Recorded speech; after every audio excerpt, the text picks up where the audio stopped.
అమ్మకి మీ అమ్మకి లైట్గా గొడవ. అది మీరు చిన్నప్పటి నుంచి చూస్తూ ఉంటారు కాబట్టి మీలో ద్వేషం ఏర్పడిపోతూ ఉంది అని నేను అనుకుంటాను. దీనికి ఒక చిన్న కథ ఏమిటంటే, అత్త కోడలికి చాలా ప్రాబ్లం అయిపోతుంది, గొడవలు అయిపోతుంది.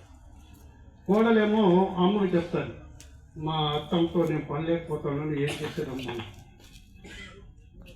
వాళ్ళు పక్కింటోళ్ళు అని చెప్పి ఒక గురువు ఉన్నాడు స్వామి, ఆయన దగ్గరికి పోదాము, ఆయన ఒక సలహా ఇస్తాడు, దాని ప్రకారం మనం ఫాలో అవుతాము అని.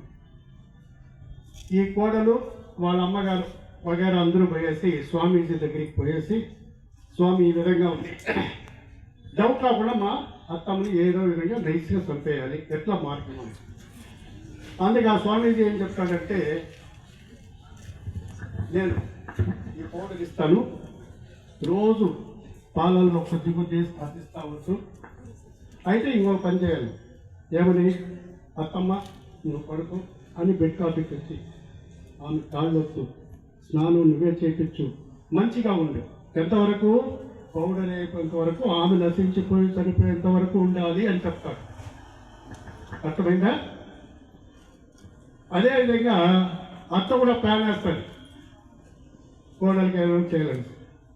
అదే స్వామీజీ దగ్గరికి పోతారు. అత్త కోడలు ఆ స్వామీజీ దగ్గరికి పోయినట్టు తెలియదు అన్నమాట. అత్త పోయినప్పుడు అత్తకు స్వామీజీ ఇదే విధంగా చెప్తారు. అదేవిధంగా అత్త కోడలికి రోజు పాలల్లో తెలియకుండా వేసి, కోడలికి ఏమ్మా నీకు కష్టమైపోతుంది, నేను చేస్తానమ్మా, నీకు హెల్ప్ చేస్తామా అనేసి మంచిగా మాట్లాడి, అప్పుడు ఇద్దరు ద్వేషం లేదా, ఎందుకోసం చచ్చిపోవాలని ఈమె సేవలు చేస్తూ ఉంది, కోడలు నాశనం అయిపోయి ఆమె సేవలు చేస్తాం. 6 నెలల తర్వాత వీళ్ళు ఒకరిలో ఒకరికి పరివర్తన వస్తారు. నా కోడలు ఇంత మంచిదా, అయ్యో నేను చంపేయాలనుకున్నాను, చాలా పొరపాటు చేసినానని స్వామీజీ దగ్గరికి పోయి, స్వామీజీ ఇన్ని రోజులు ఇచ్చినటువంటి ఆ మత్తు పదార్థం మా కోడలు చచ్చిపోకుండా బాగుండాలనేసి వరమే స్వామి అన్నారు. కోడలు అదే విధంగా ఏం తెలియకుండా స్వామీజీ దగ్గరికి పోతారు.